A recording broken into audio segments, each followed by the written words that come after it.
Good afternoon, everybody. The graduates are going to process in to begin our ceremony this afternoon.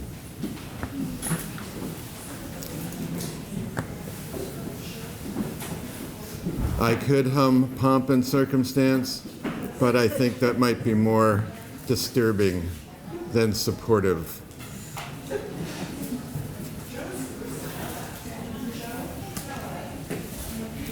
They're coming in alphabetical order.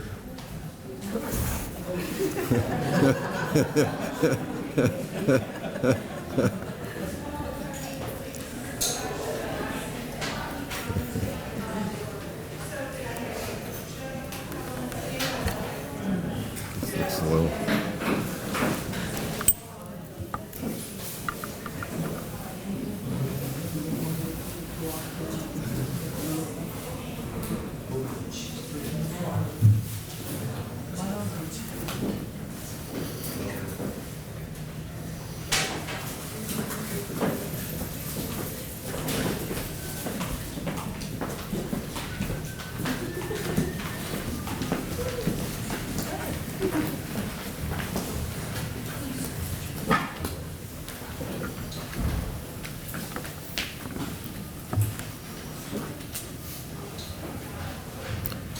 Good afternoon, everybody.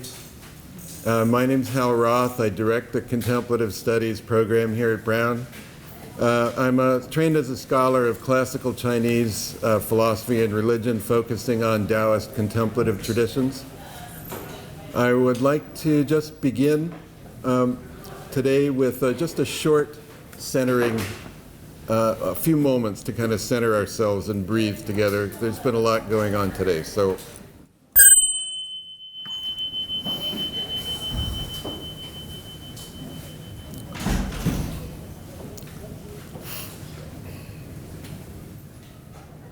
Pay attention to the feeling of your bodies on the chairs in which you're sitting and on the floors,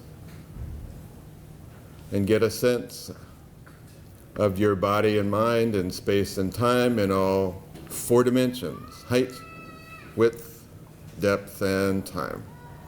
And let's just begin by taking 3 deep and relaxing breaths to clear away our attention and focus in the present.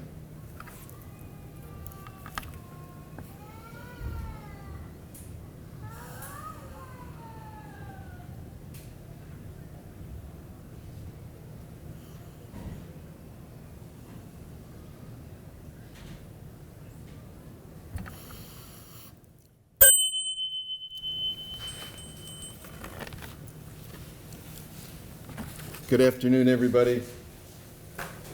Welcome to parents, families, friends, concentrators, and graduates.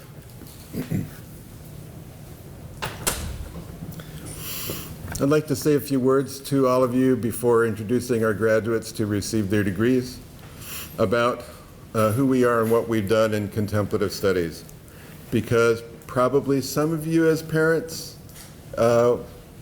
may have asked the question, you're majoring in what? And so I'd like to kind of fill that out a little bit. So first of all, we've had a very, very characteristically busy year here in contemplative studies, in which your children, our graduates, have played significant roles. As pioneers in developing the field of contemplative studies, we began this semester with a workshop in contemplative program building that was attended by 30 faculty members from all over North America, many of whom are adopting our model for building their own programs. At this think tank, we heard 9 lectures on the history and development of our field and future directions. Altogether this year, this academic year, we hosted a record series of lectures and workshops, 22 events this fall and spring, including lectures by prominent contemplative scientists such as Oliver Hill and Judson Brewer, and contemplative humanists such as Judith Zimmer-Brown and Jose Cabazon, and performances of contemplative music by Srinivas Reddy and Paul Humphreys, and meditation workshops led by Zen monks Taka Kawakami and Masaki Matsubara, and also by Professor Cabazon. This is an exceptional number of events for any program at Brown to sponsor, rivaling only such well-founded academic units as the Watson Institute for International Relations and the Kogut Center for the Humanities. In addition, there are many, many details of running our daily operation, including the most important, the academic advising of our students in what is a very innovative curriculum that cuts across many fields of the humanities, sciences, and the arts that have traditionally been kept in separate silos. None of this could have been done without the immense talents, sense of humor, and occasional ill temper of our program manager and office coordinator, Ann Hart. So please join me in thanking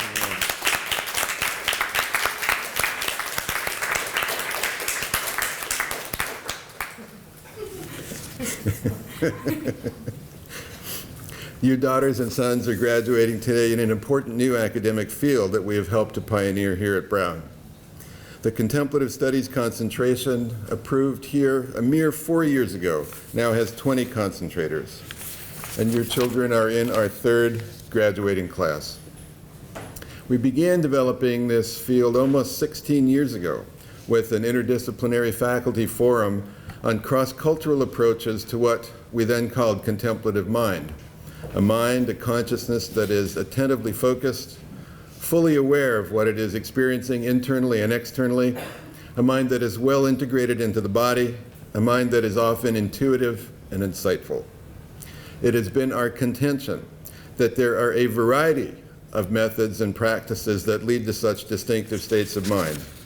They are both experienced spontaneously and unreflectively in moments of deep absorption, and deliberately cultivated within the world's great wisdom traditions. These experiences, while different in effects, are not fundamentally distinct from one another.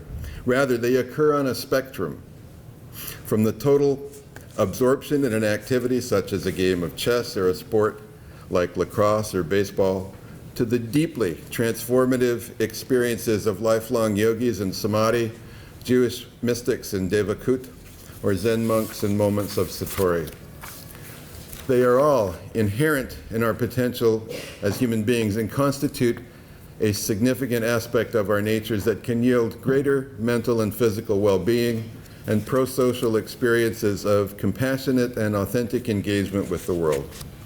Such contemplative experiences, because of their potential to transform individual lives and to contribute significantly to the greater social good, are worthy of special studies in their own field.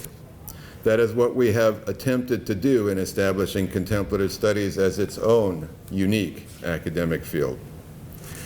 When we started out in this endeavor in the fall of 2002, we were kind of a band of misfits in our home departments who shared a realization that the various contemplative practices in which we had each engaged had had significant positive influences in our individual lives and relationships. Almost all of us were on what I would call the progressive fringes of our fields, and certainly more at home in our temporary associations with one another than in our home departments. We began with advising independent concentrators. Our first student was Kate McSwain, who graduated in 2005. We were eventually able to make use of existing opportunities at Brown to advise 15 other independent concentrations. What we were able to forge is what I liked to call a guerrilla concentration. Of course, we lost that status when our concentration was officially accepted by the CCC 4 years ago now. It was, however, a loss that was more than compensated for by the much greater ease that students had in joining us. As scientific interest in contemplative states and traits developed and more researchers delved into consciousness, we slowly but surely expanded our group of core faculty. Psychologist Willoughby Britton, who eventually created the Lab for Clinical and Affective Neuroscience, joined us in 2006. Katherine Kerr joined us in 2010. She was a neuroscientist who founded and led the Embodied Neuroscience Lab that has done significant research into traditional Chinese energy practices of Qigong and Taiji. Sadly, Kathy passed away in November of 2016, but not before serving as friend and calling to us here, and mentor and model to many students, including half of our graduates today. Professor Stephanie Jones now heads up the important work of this lab, but there is no replacing Kathy, who was a truly unique human being. I will have more to say about her later. In 2014, Eric Laux, an epidemiologist who does longitudinal studies on the effects of mindfulness on hypertension treatments, came on board, and he founded the Center for Mindfulness at Brown last fall. In the humanities, we've had the great good fortune of having scholars of Asian contemplative traditions on our faculty, including Srinivas Reddy, Jared Lindahl, Jake Davis, Jason Protas, and Finn Garrity. And social scientists such as Michael Kennedy, who, by the way, came by to say hi to you, but had to go to the sociology department. Good. Rose McDermott and Brigu Singh. And we have been pleased to be able to number neuroscientist Stephanie Jones, Sarah Lazar, Monica Linden, physician Ellen Flynn, and theater arts professor Michelle Bott-Coulibaly among our colleagues who have all contributed to the training of our graduates today. It gives me great pleasure to announce that we will have a new scientist joining our faculty in contemplative studies in the new Center for Mindfulness here at Brown. Judson Brewer, the current director of the famous Center for Mindfulness at UMass Medical School that was founded by John Kabat-Zinn, will be joining the Brown faculty beginning in July. This group of exceptional researchers and scholars have come together to create a rich curriculum of course offerings that not only includes these different academic disciplines, it integrates them in a distinctive approach that combines the kind of traditional at-a-distance third-person study with innovative, critical, first-person experiential, direct experiential approaches. Contemplative studies begins with a vision that science, humanities, and the creative arts do not have to be, borrowing the words of the late evolutionary biologist Stephen Jay Gould, the non-overlapping magisteria that they have been conceived to be in the academy of the 20th and early 21st centuries. They are instead mutually complementary modes of investigation into the full range of phenomena that we experience in our lives. Contemplative studies, we focus on consciousness as it is embodied and as it is enacted in concert with the many and varied contexts of an environment that we co-create.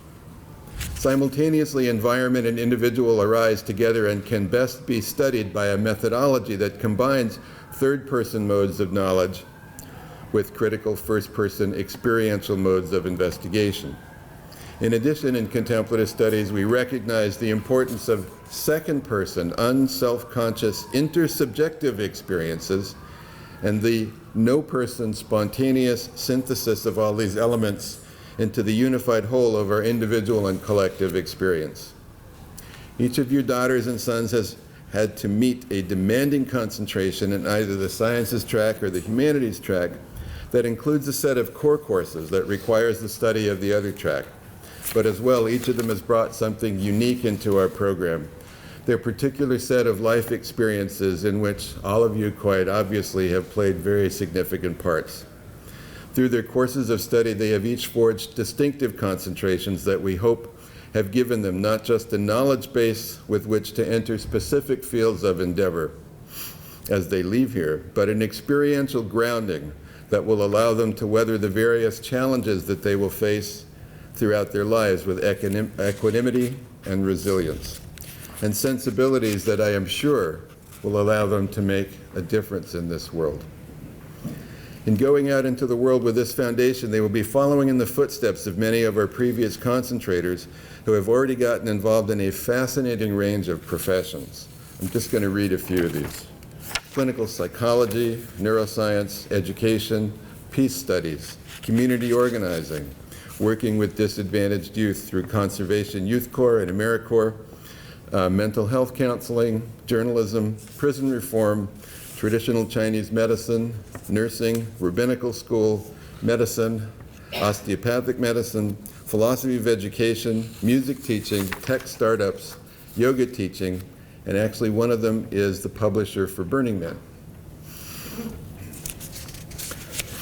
In short, our contemplative studies grads have pursued a full range of careers in service to society in which the contemplative perspectives and practices they mastered during the time that they have had here had significant influences on their lives and the many lives of people with whom they had come in contact.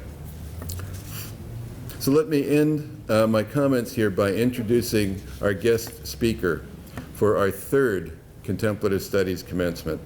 This young woman was one of our independent concentrators from the class of 2013 who not only completed all the requirements for a bachelor's degree in contemplative psychology, she also completed all the requirements for a Bachelor of Science degree in chemical engineering. Essentially, she completed a rare 5-year BA-BSc in 4 years. But because Brown wanted an extra year of tuition, only got credit for one of those degrees instead of 2.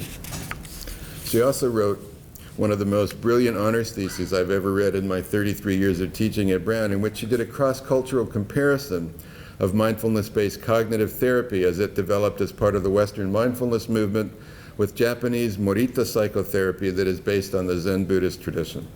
She's gone on to complete her 3 years of medical training in osteopathic medicine at the Turo School for Osteopathy in California, and next year will be working on a research project on psycho-oncology and integrative medicine at the University of California, San Francisco Medical School. Please join me now in welcoming our speaker, the new Doctor Who. That is student Doctor Who, Hiroi Who.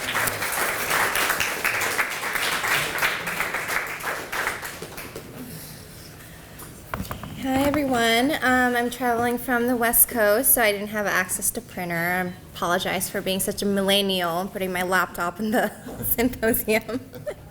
But as Hal said, my name is Hiroi Hu. I'm class of 2013. And as he said, I actually started off my Brown education as an engineering major, but in the middle of my studies, I met him and other faculties, became really interested in the field of contemplative studies. I am an aspiring psychiatrist, just finishing up the third year of med school today. And I just want to share a bit of my personal experience of being a recent grad of this program, and how it influenced my personal and professional lives and how it hopes to influence yours. This is really close. So I want to first thank Dr. Roth for inviting me here today. It's such an honor to be standing here and see that, Contemplative Studies Department has its own graduation, because, when I graduated in 2013, there was no such a thing. This really speaks to the dedication of the Contemplative Studies faculty and staff who really fought hard to have a place in the university for this kind of work. When I was a student here, I loved everything about Brown. The people, students and faculty, the New England architecture, and being out in the real world for 5 years. I can attest to the fact that it is very hard to find such a concentrated amount of intelligent, multi-talented, creative, witty, yet humble people. Finding a people like that in the real world is like trying to find Mew on Pokemon Go. Thank you. Someone laughed. But of all the things I loved about Brown, this department especially has a special place in my heart for many reasons. And one reason is the mentorship that students get. Another reason is the students, the type of scholars that it attracts, right? I met some of you at Hal's Brunch, and I was very impressed with how intelligent and creative you all are, even up to Brown standards, where everyone is a genius, basically. So it is really nice to see that the department has grown. So congratulations, class of 2018. For not only graduating from a prestigious university, but also choosing a field of study like this. I think you made the right choice.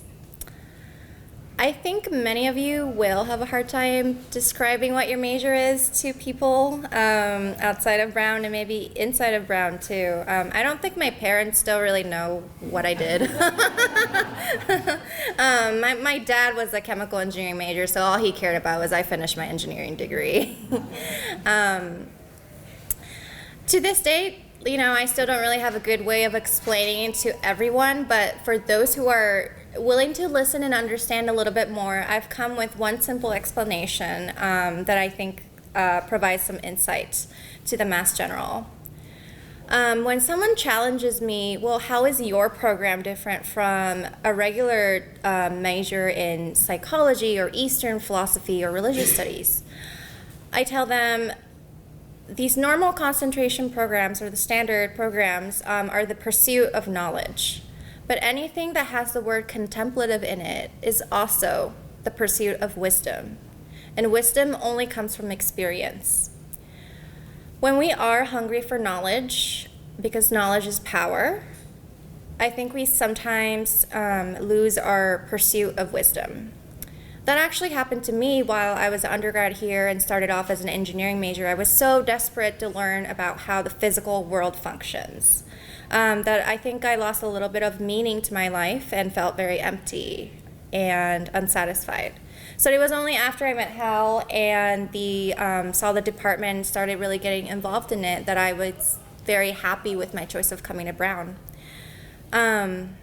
Because we have such a wonderful community here of very bright intellectuals who's interested in this transformative capacity of the human mind.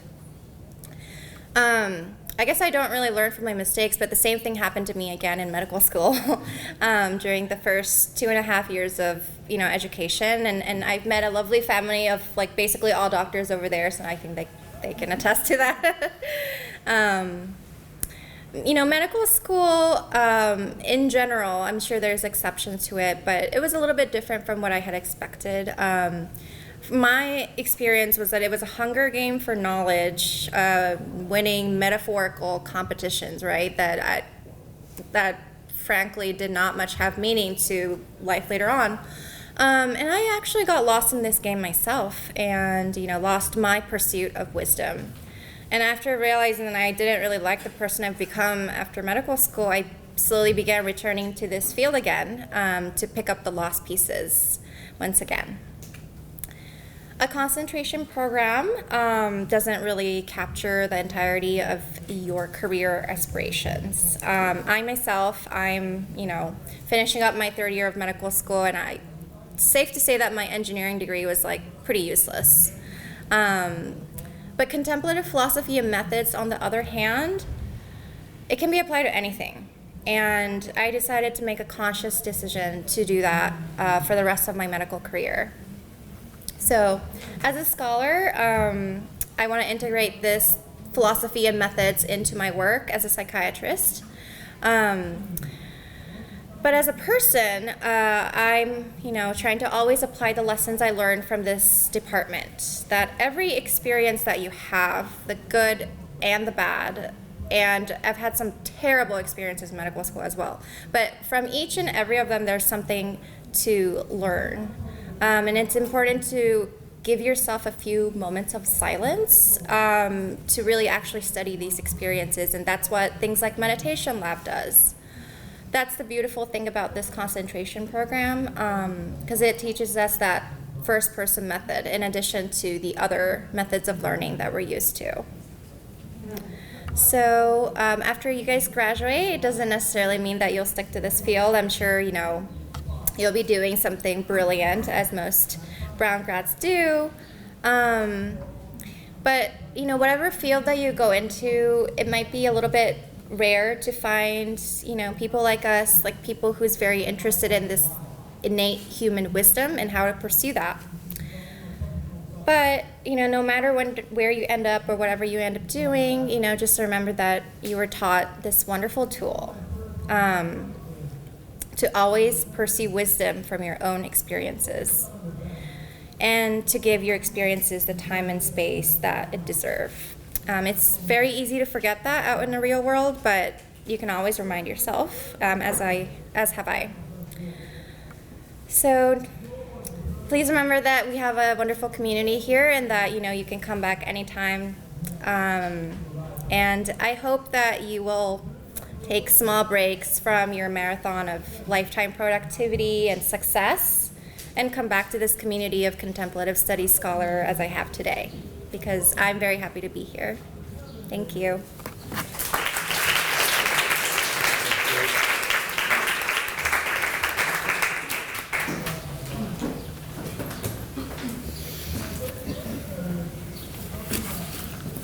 Thank you, Haroe. It's wonderful to see you back here again. And what you said is true. You're all invited to come back on a regular basis and join us. You can actually, for anybody who hasn't yet found it, we have a wonderful website which has tons of information about what we do here and about connections to other contemplative programs throughout the country and contemplative studies and practice opportunities.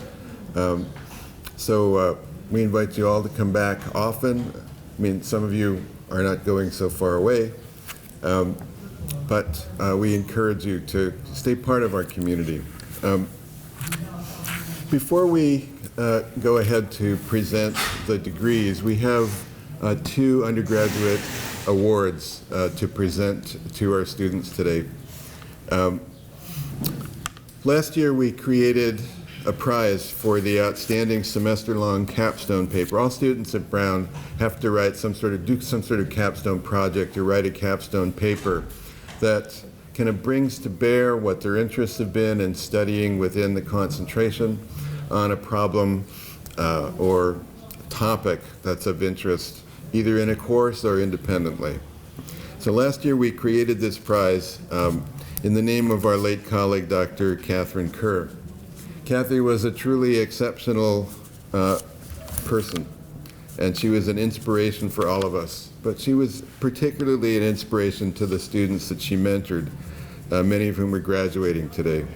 She was a rare person, trained first with a PhD in history at Johns Hopkins, who completely retooled her career to become a distinguished award-winning neuroscientist. As those of us who knew her realized, Kathy very often thought outside the box, but she also lived outside the box, living by the alternative healing methods that she studied. She could equally well communicate to scientists as well as to humanists, and she really broke new ground with her innovative work in a field that, in essence, she helped to create, that of embodied neuroscience, in which she studied, one of her main projects is studying traditional Chinese medical theories and methods using the research tool of neuroscience. So we created this prize to honor her work and her memory. And this year we present 2 awards, one in the humanities and one in the sciences. So for her brilliant capstone paper in which she examined the background, criticisms, and potential for contemplative studies in higher education, we award the Katherine Kerr Prize for Outstanding Senior Capstone Paper in the Humanities to Dela Pescador.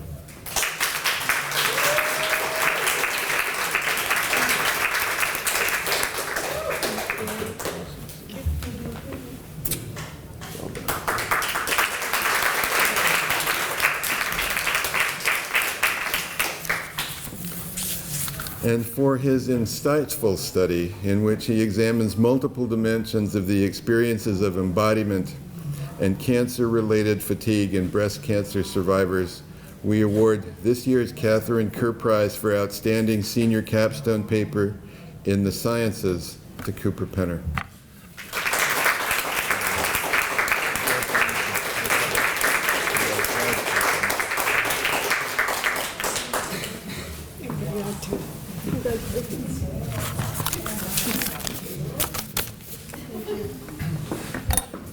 So we now proceed to the awarding of the actual diplomas to our graduating students, and then we'll end with a special award after the presentations are over, and we will then toast our graduates. We have some champagne so we can toast our graduates. So let's begin. Professor Stephanie Jones from the Department of Neuroscience and the head of the Kerr Lab will join me in presenting the degrees. So as we call your name, please come up to receive your degree. First person up is Joseph Michael Deal.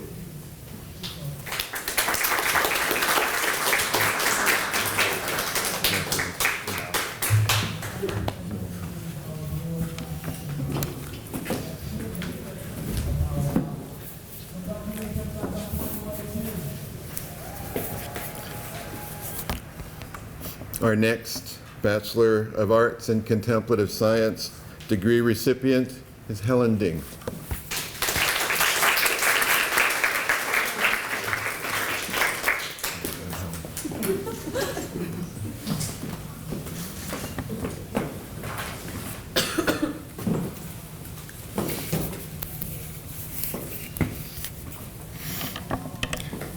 Our third graduate in Contemplative Studies is Dela Jake Pescador.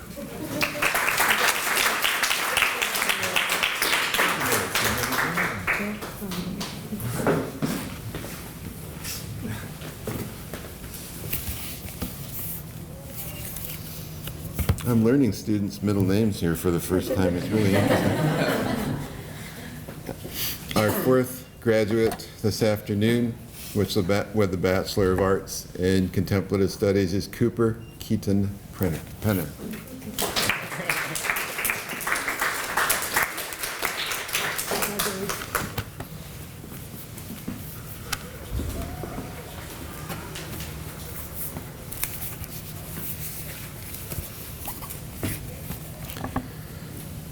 Our next recipient of the Bachelor of Arts in Contemplative Studies is Lanan Huang Pham.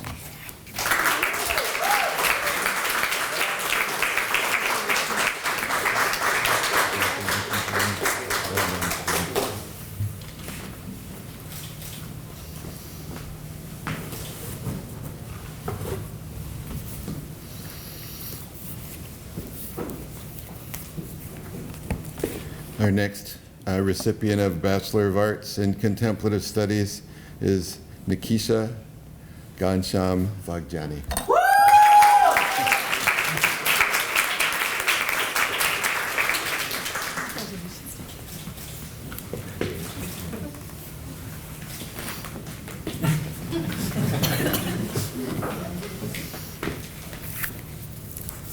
And finally, Maria Martinez will be graduating mid-year, but we wanted to honor her for her achievements to this point. She will undoubtedly be graduating mid-year, and so please join us in honoring Maria Martinez.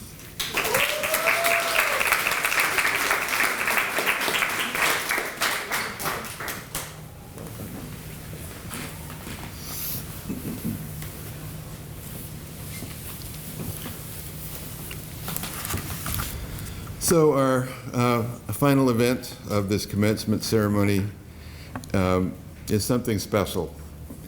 This year we inaugurate an award to honor the many contributions of our good friend and mentor, Thomas B. Coburn. Tom retired to the Providence area with his wife Lee 9 years ago after an extremely distinguished academic career, initially at St. Lawrence University as their first scholar of Asian religions. He has been a specialist in the Hindu goddess traditions in India, and later in the administration of St. Lawrence, where he eventually rose to the position of vice president of the university and dean of academic affairs. He then served as the first non-Buddhist president of Naropa University for 6 years. It has been our great good fortune that Tom and Lee moved here, where he was an active member of our contemplative studies team and where he provided lots of sage wisdom that has helped to guide the formation and development of our program. He and Lee are leaving the area next month and moving to a community in Bucks County, Pennsylvania, and we're going to miss him immensely. His life of service to the field of contemplative pedagogy is an inspiration. So at Contemplative Studies, we have created an award not only to be given from time to time to those rare, only to be given from time to those rare individuals who have given truly meaningful service to our field. So this first Tom Coburn Award, which we actually are going to call the Kobe, which I think it would be appropriate. Before awarding it, I'd like to ask Professor Coburn if you'd like to say a few words.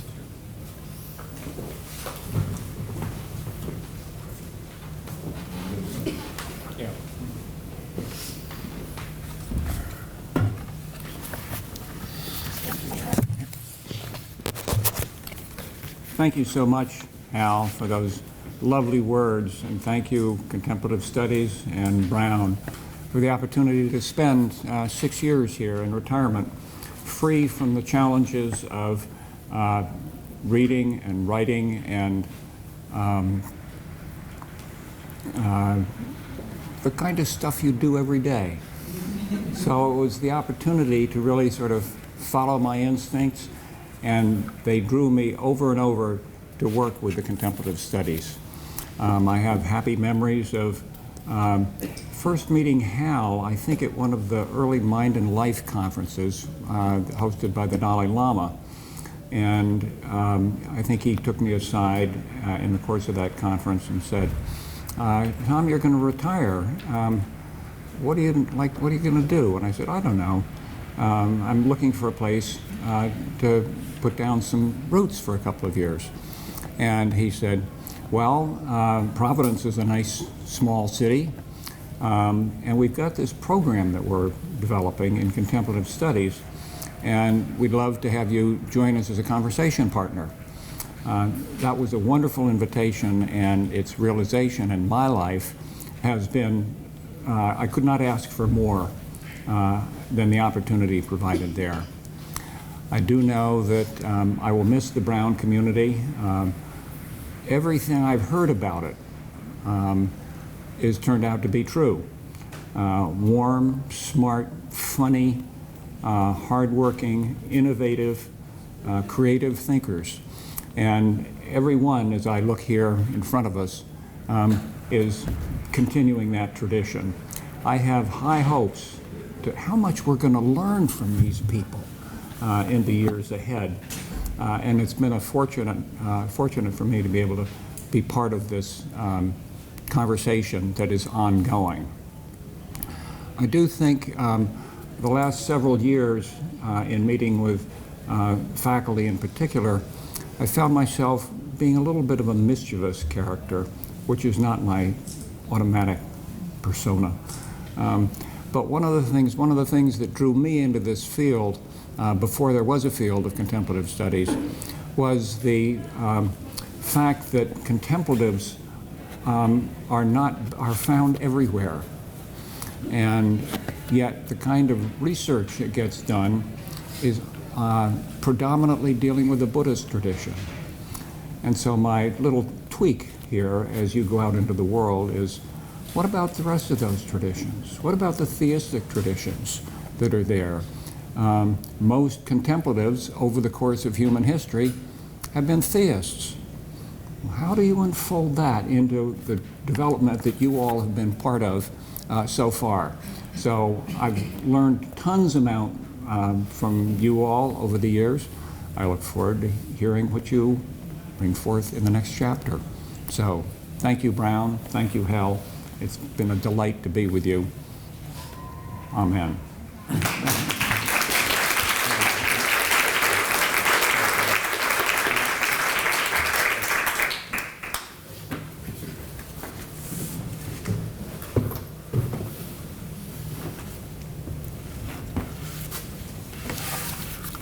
So the first recipient of this Kobe Award is Chloe Zimmerman.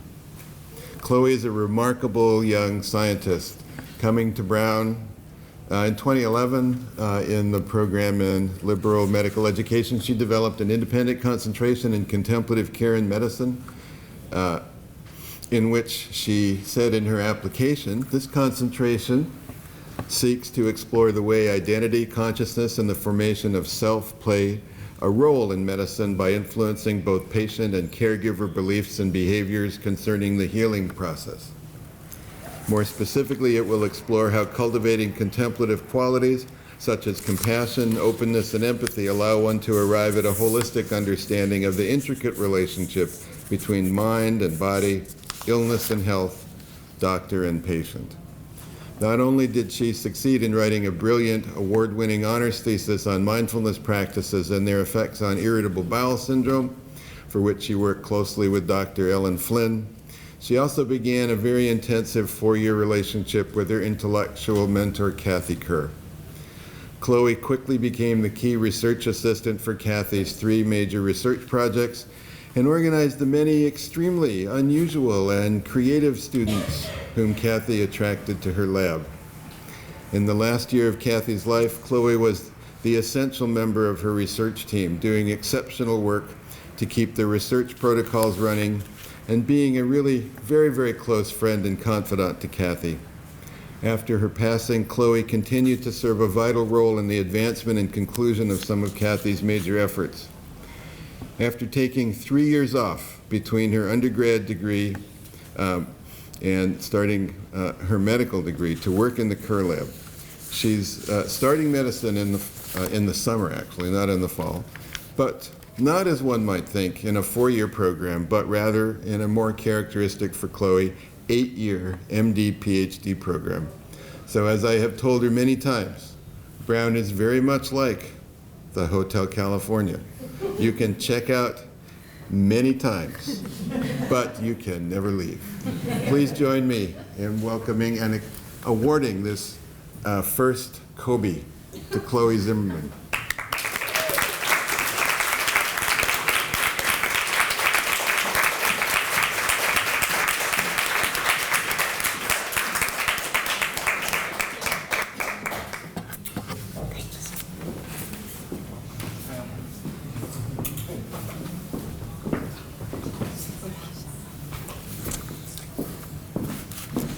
So with that, it's time to pour the champagne.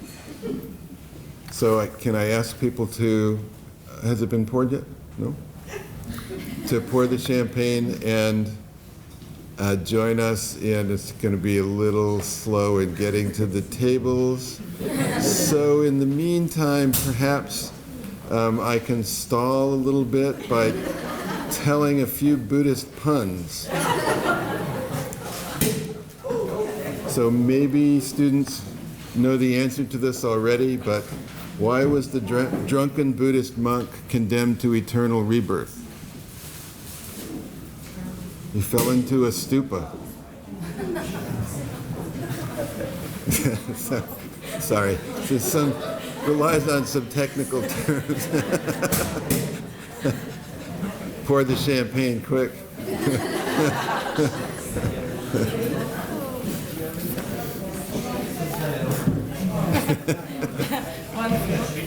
I don't know, that one didn't go over so well. Do the one about the hot dog vendor. That wasn't my original one, so, that's... Although we could do that anyway. So, what did the Buddhist monk say to the hot dog vendor? Make me one with everything. He handed the vendor $5 and then said, "Where's change? Give me my change." And the vendor said, "Change comes from within." Should we give treats to the graduates? Sure. So you can toast yourselves. You can toast each other.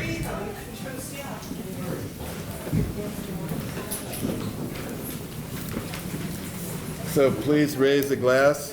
Everybody have a glass to raise?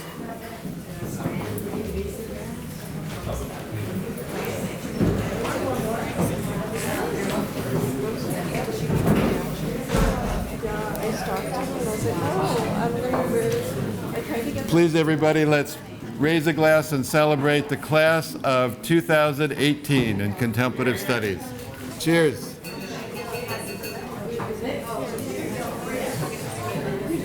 Cheers.